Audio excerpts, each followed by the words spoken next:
Hello hi வணக்கம். So நம்ம நேற்று வந்து கம்போஷனோட முக்கியமான 2 ரூல் பார்த்தோம். ஸோ அதுதான் ரொம்ப இம்பார்ட்டண்ட். அடுத்து வர 6மே வந்து லைக் அதெல்லாம் வந்து சப் ரூல்ஸ் மாதிரி அதை யூஸ் பண்ணலாம்.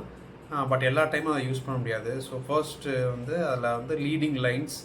ஸோ லீடிங் லைன்ஸ்னு ஒன்றும் கிடையாது. சப்ஜெக்டை வந்து நேச்சுரலாகவே வந்து ஒரு லீடிங் லைன்ஸை நோக்கி செட் பண்ணியிருப்பாங்க. நான் உங்களுக்கு ஒரு இமேஜ் காட்டுறேன், அதை பாருங்கள்.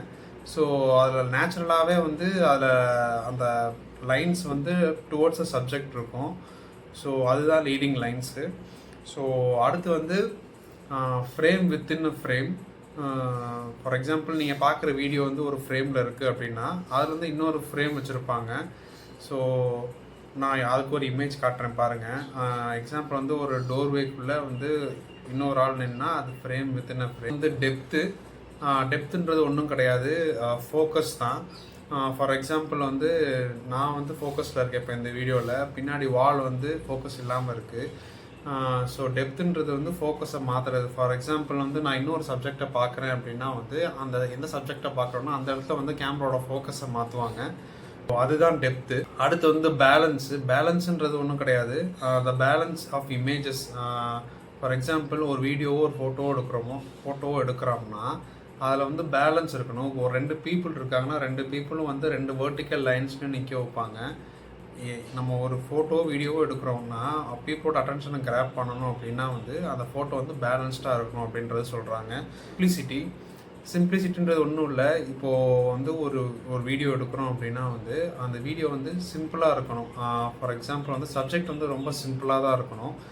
ஃபார் எக்ஸாம்பிள் இந்த வீடியோவே எடுத்துக்கிட்டிங்கன்னா அப்படின்னா நான் இருக்கேன், மைக் இருக்குது, பின்னாடி வந்து அந்த வால் இருக்குது.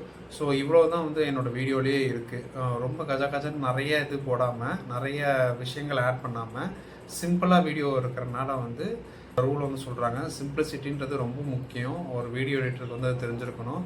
ஏன்னா வந்து மக்களோட அட்டென்ஷனை கிராப் பண்ணோன்னா வந்து வீடியோக்கு எவ்வளோ சிம்பிளாக இருக்கோ அவ்வளோ வந்து மக்களோட அட்டென்ஷன் வந்து அந்த வீடியோவில் இருக்கும். அந்த லாஸ்ட் ஒன் வந்து ஜக்ஸ்டபொசிஷன் அப்படின்னு சொல்லுவாங்க. ஜக்ஸ்டபொசிஷன்றது ஒன்றும் கிடையாது, இது வந்து ஒரு கான்ட்ராஸ்ட் மாதிரி.